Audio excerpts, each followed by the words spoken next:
افضل مركز يلعب فيه علي معلول في السن الحالي هو المركز 8 في وسط الملعب. هيوفر معاه الجهد البدني، هيوفر معاه ان هو مش هيرمي على الخط المباراه كلها.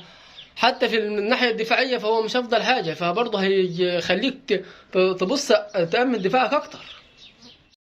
انا بستعجب من اي واحد بينتقد علي معلول او بيوجه له اي انتقادات بسبب ان هو كان ضربه الجزاء اللي ضيعها قدام صن داونز وهي اللي تسببت في خروج الفريق من بطوله السوبر ليج. وده انسان يعني مفيش عقل، لان هو لو في عقل كان بص للماتش اللي قبليه بتاع سيمبا التنزاني، هو اللي صنع الهدف اللي خلانا دخلنا في المباراه بالتعادل 1-1 اللي خلانا صعدنا ان احنا نجاب صن داونز. ولكن هي ضربه الجزاء اي لاعب في الدنيا بيضيع، اي لاعب في كره القدم بيضيع ضربات جزاء. ولكن علي معلول الوحيد اللي انا ممكن ما اقدرش في يوم من الايام ان انا انتقده، لان لاعب زي علي معلول كان عطانا كل شيء في الملعب. يكفي ليه ان هو بينافس على افضل صانع العاب في تاريخ النادي الاهلي. انت متخيل باك شمال او لاعب محترف جه بقاله 6 سنين او 7 سنين معانا في الاهلي وبينافس على افضل صانع العاب في تاريخ الاهلي؟ فانا بعتب على اي واحد بيحط علي معلول نفسه ان هو بيوجه له انتقادات او اي حاجه، لان علي معلول قيمته بس مش في ان هو بينافس على افضل صانع العاب.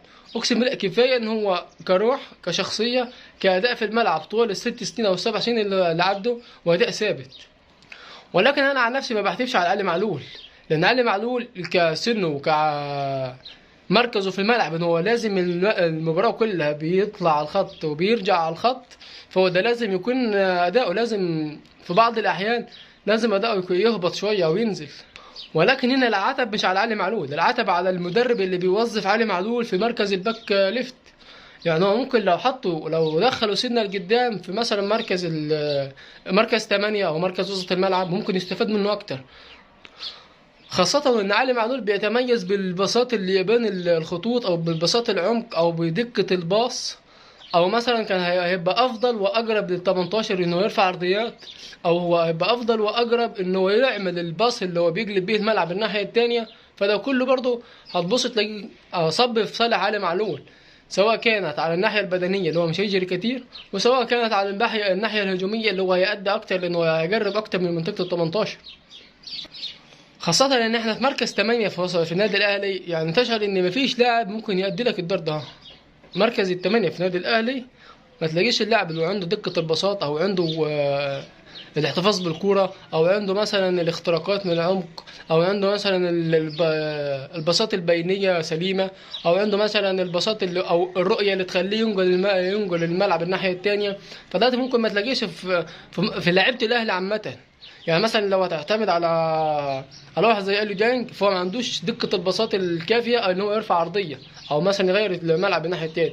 لو اتكلم على مروان عطية هو ما عندوش برضو اللي دقة البساط بجد تعلم معلول في نص الملعب او في البساط البيني. لو اتكلم على عمرو السولية منصاب بقاله فترة. لو هتتكلم على محمد مجدي قفشه فمحمد مجدي قفشه بالنسبة لي مش موجود في الملعب، يعني لا على الناحية الهجومية ولا على الناحية الدفاعية ولا حتى ناحية صناعة اللعب ولا على ناحية استلام الكورة ولا ناحية البساط ولا ناحية اي حاجة. فبالنسبه لي علي معلول لو تواجد في مركز نص الملعب هيدي اكتر من اللي بيديه في الباك ليفت، لانه على الناحيه الدفاعيه علي معلول ممكن يكون مش افضل حاجه. ثانيا على الناحيه البدنيه وممكن بيديك ببعض مباريات ال 90 دقيقه، ولكن على طول الموسم مش هيقدر. ولكن الحاجه برضو اللي تحرق دمك انت كمشجع ان انت لما تبص على واحد زي علي معلول تلاقيه من ساعه ما جه لحد الان هو اللي بيلعب اساسي في مركز الباك ليفت. ومن ساعة ما جه يعني حاجة تحسب له انه ما فيش اصابات غير باستثناء مباراة واحدة اللي اتصاب فيها في مباراة بايرن ميونخ 2021. وما باقي ما كانش لا بياخد راحات ولا بياخد اي حاجة. فهو برضه لاعب على مركزه وعلى جريه طول المباراة، فهو لا انت ما تستناش منه لاعب في السن دهاتي ان هو يعملها اكتر من كده.